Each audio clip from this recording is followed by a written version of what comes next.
Adam, welcome to another game preview, or fans, welcome to another game preview. Adam and I are here to chat about the start of Big 12 conference play, and we're back as Big 12 beat writers, I guess. Adam, we both covered the Big 12 back in the day when CU was there in 2010. Yeah, you did it a couple years even before me, but I did my first year covering CU was the last year in the Big 12 in 2010.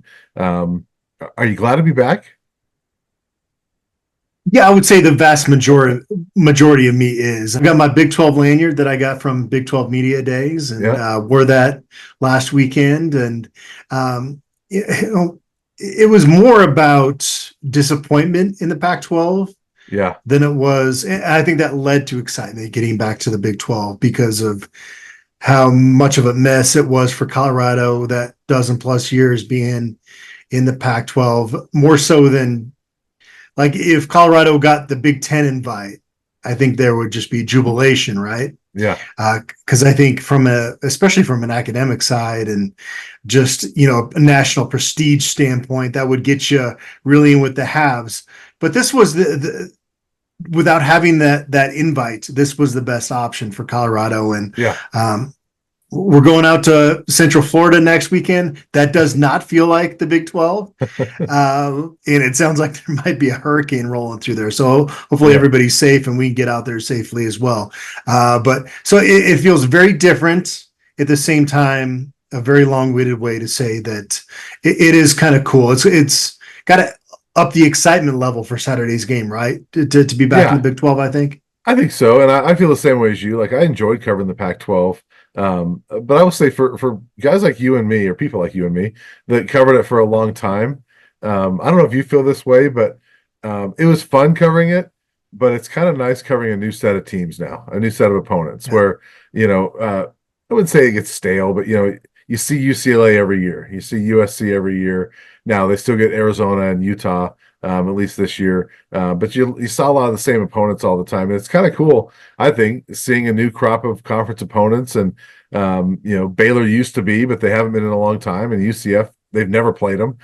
Cincinnati and Texas Tech, teams like that. So I'm excited about this schedule and just kind of the new places we get to go and things like that. And it'll be fun. But I'm also excited to be home this week. We've been on the road for a couple of weeks and it feels like it. And so I'm excited for a home game this week. How about you? Yeah, well, I mean, CSU Fort Collins is closer to my home than Boulder is. That's true. So, uh, but no, you were driving across the country doing this and that with your family I feel all like I've been summer. on It the felt road a like lot. so. Yeah. Yeah. So maybe we're in different spots, but I enjoy like last week. You get to the stadium and you got to park like a mile and a half away, and then you're trying to figure out will call, and then you're trying to figure out how to get in the press box because I haven't covered a game at Canvas Stadium before. And then I'm rolling around here, there, and like you don't know where things are, and you got to figure out where the post game press conference is, and so that's where Folsom Field feels like home to me too. Yeah. In addition to the Buffaloes, it's like I know where my spot is. I know what the deal is. I know, okay, the bathroom situation's not great there, so you might have to go down to Balch Field House. You know all the intricacies of it while you're covering the game, and so I appreciate that. We have not covered many rain games at Folsom Field, and I don't know if that's going to happen Saturday. The Yeah. forecast sure seems to suggest it. Uh, at least by the end of the game, it sounds like now it's going to be pretty bad. Yeah. It's gonna be interesting to see what that one looks like. I remember there was a game, I think 2015, that Oregon came to town and there was like actually a lightning delay. Do you remember that? And Yep. I think there was rain in the fourth or on the field that night. But yeah, I don't remember a whole lot of. There's been a couple snow games, but I don't remember a lot of rain games. It's gonna be interesting to see if there's if there's rain, whatever it is. Yeah. I'm curious to see what it's gonna look like. But I guess we're gonna get to predictions at some point. But like, I don't think my feelings on this game, like whether how C is gonna do, change much with weather. If it's a downpour, we haven't seen Colorado have enough of a consistent ground game to make me feel Yeah, really good about that. yeah, So if I'm Colorado, like Coach Prime was kind of willing at the press conference, I would wish there not to be a downpour. Yeah, I guess. Yeah, you're right. I was thinking back though. I mean, it did rain during the spring game in April, and I don't remember Shador having issues. Like now, that wasn't a downpour, but it did rain throughout the day. But I remember him looking sharp, and I haven't looked at the stats or anything, gone back and looked at that, but I don't remember ball security issues, things like that. So I still feel like he's going to be able to throw the ball, unless it's one of those just torrential downpour. You got wind going and everything else. Then maybe that changes things. But that's an extreme, and maybe we get it. I don't know. Yeah, no, that's a good point you made. I didn't feel that way about Shador, and that was cold rain, Yeah, which is the worst kind of rain. And the type of rain we experienced in Pullman, Washington, quite a few right. times, and it's pretty miserable. So that is a good point to make that Shador Sanders did well in that. Yeah, so we'll see what it looks like. This game here, watching Baylor, I went back and I didn't watch their full games. I did have the Baylor Utah game on in the hotel in Lincoln before I went to the stadium that day, and watched most of the first half when Utah was really just taking it to them, and then Cam Rising got hurt, and wound up being a little bit closer game, 23-12. But Utah was up 23-0 in that one. Went back and watched Tarleton State game, the Air Force game. It's hard to get a feel for this Baylor team. I don't know how good they are. Like, they're projected to not be very good. They're 2-1, same record as the Buffs, but I just don't know how good they are right now, because they're the two teams they beat. I don't think are very good, and I just don't know. It's hard to tell with this Baylor team. Question for you, Brian. Were you aware of Tarleton State before you were aware that Baylor played them this preseason to open their season? I have heard of Tarleton State, but I had never watched them play football until a couple days ago. So throw that one out the window, right? Yeah. Okay. Utah, Cam Rising goes down late in the game. Or was it about midway through? I think. No, yeah, it was right before the half. Right before the half. Okay. Yeah. And so they were kind of right there. They were battling with Utah, but Utah won that game. I don't think Utah fans were super nervous during that game, right? No, it was, I mean, when Rising went out, it was 23-0. So, and it was Rising had thrown a couple touchdown passes, and they actually had a blocked field goal that they returned for a touchdown. So, lots of things went wrong for Baylor. And then, Rising was out the whole second half, and Baylor was able to put up 2 field goals and a touchdown. And so, I don't think they were ever in danger, but it was just kind of, I think once Rising went out, it sort of felt like Utah was like, let's just get out of this thing with a win and let's move on to next week. But there was, it probably felt like, what was that game a couple years ago? Maybe even last year's game at Utah, but there was a game a few years ago at Utah where it was one where like Nico Reed had the return, the kickoff return for touchdown, that Utah just felt like it was a close game. I think it was 28-14 or something like that, but it just never felt like Utah was in trouble. You know what I mean? Yeah. And it just like Utah was like, okay, see, you just scored, we better go score. And that's how that Baylor game felt to me. Love it. That's kind of how I would break down a lot of Utah wins, is that they win, but they don't ever feel in danger. Okay. Yeah. So week 3, Baylor hosts Air Force, and Baylor fumbles the football 3 times in the first half. They fail on a 4th down conversion, and it's 6-3 at halftime. It was 3-3 for a long time in that football game in the first half. So, they come out and they take care of business in the second half in front of their home crowd. But I guess to conclude this whole thing is that, I don't think Baylor is a great football team. They went 3-9 last year. Dave Aranda's on the hot seat. They do have some speedy receivers. They do have talent. Like, this is one of those opponents where if you come in and sleepwalk through the first quarter, like Colorado's done a lot of times here recently, then it could be more of a problem than it would be at a CSU. I guess it would be the example I would use there. So they're going to have to play. They're going to have to show up. But this is a football game Colorado should win by double digits, in my opinion. I do think based on the sample size we've seen from both teams, I got to predict a close game for a while because Colorado just hasn't gotten off to great starts. Now, defensively, you saw them start a lot quicker against CSU than you had in the previous two games. Offensively, here and there, sparks here and there, and so much talent. I think this is the week, Brian, that this offense truly gets on track if the weather cooperates. I know Baylor has, I think, one of the best pass defenses in the country, if not number one right now, because they've played a lot of run-oriented teams coming into the season. But I think that Colorado is going to be able to get on track offensively this week. Yeah, I agree with you. And I was chatting with doing a podcast with my colleague Pat Rooney, and Baylor is number one in the country in pass defense. Okay, they've allowed 75.7 yards per game, 227 total passing yards this season they've allowed. So my question to Pat, and I'll throw it to you: you take the over or under? Shedeur Sanders is going to top 227.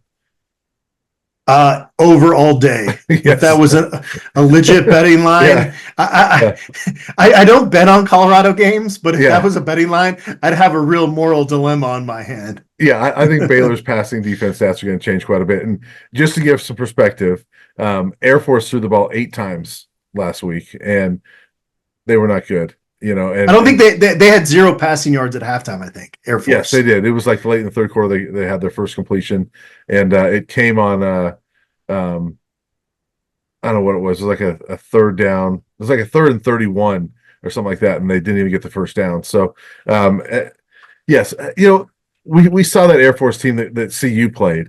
That came to Boulder, and they had that passing threat. They had a good quarterback that came in. This Air Force team doesn't have that. They were way more option. When I watched that Baylor game than they were when they came to Boulder. So, yeah, they only threw it 8 times. Tarleton's a run-first team. Cam Rising threw for 92 yards. And Tarleton is a run-first team. You had to look that up, right? You didn't just know that off the top of your head? Just looking at the stats and watching the game. They were clearly a run-first team. So I already threw that game out the window. It doesn't count. I'm just saying, as far as the passing stats. But the only time they've really played a good quarterback was they got one half of Cam Rising, and he threw for 92 yards and 2 touchdowns before he went out. And so, I think that this is skewed a little bit. The 2 touchdowns Baylor's given up this year through the air. I just think Shedeur is going to be able to run the ball. The other over-under I have for you, Baylor's allowed 29 points total in 3 games. Do we get the over-under here? Over. Okay. All right. Yeah, I agree with you. And, weather pending. I mean, right. If it's a downpour, then it's hard to predict that. Yeah. And so my point is too, I don't think this is a great Baylor team, but I also don't think this is a great CU team. And I think that there's still a lot of things we got to learn about CU. That's why, to your point, I think it's hard to project this game because what CU team we're going to get? Are we going to get the one that didn't show up that well against Nebraska? Are we going to get the one that showed up really well last week? I think this is a big moment for CU to kind of prove itself and get off to a good start in the Big 12. Yeah, I would lean towards this is the week to get back on track, getting back in front of your home fans for just the second time this season. The first time was against a very scrappy team. You're coming in not really knowing what they're going to do.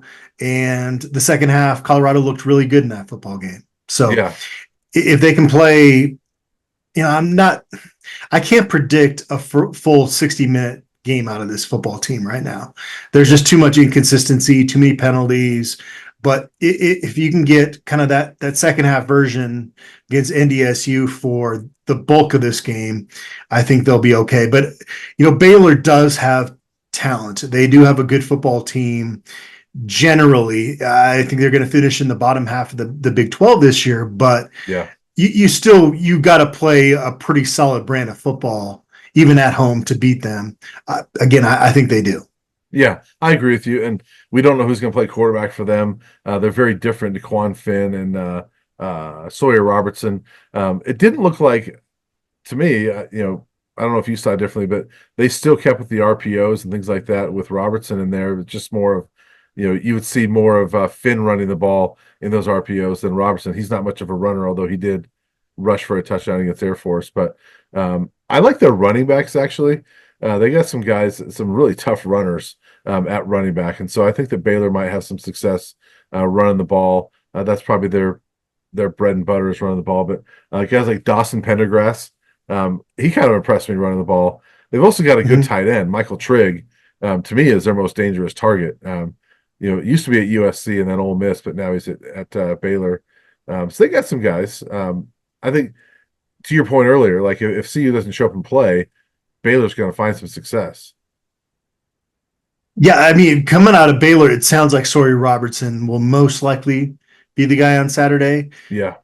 You had DeQuan Finn in a sling last week, and Robertson played pretty well. I mentioned there were fumble issues in that football game. He was a pretty efficient quarterback in that game, a former Mississippi State transfer, whereas Finn, like you said, is a more athletic guy. And Coach Prime said they're gonna have to prepare for them. This is not fair to put on the Coach Prime era, but how many times have we seen a dual threat backup quarterback come in against CU that they didn't expect, and they have a field day, or just backup in general? Yeah. It doesn't even have to be a dual threat. It's been an issue for Colorado for a long time. So we'll see how it plays out. But I think Robertson's going to be the one that's out there initially. Which generally it's Arizona backup quarterbacks. There's others as well, but Arizona's backup quarterbacks. Or Oregon State backup quarterback. That's true. Yeah. Yeah, that's true. There's been others, I guess. But yeah, it'll be interesting.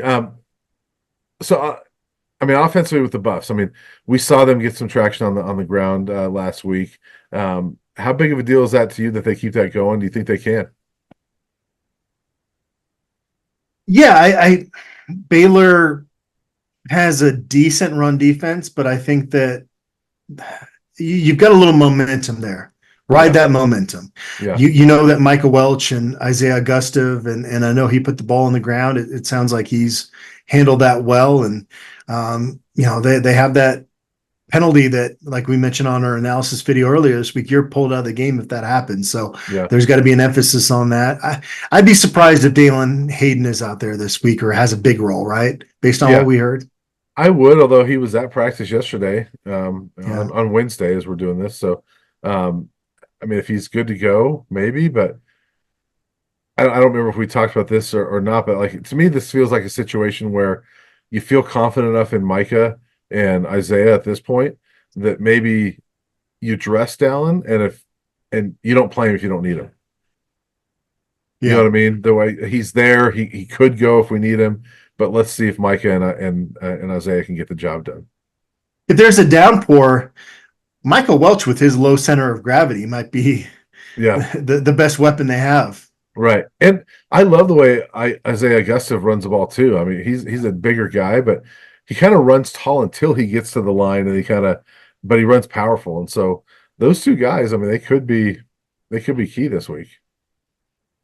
Yeah, I think Colorado fans, as much as they love Shedeur Sanders, if they could get 100-yard effort from just one back alone, that would be a pretty good feel-good story for this program.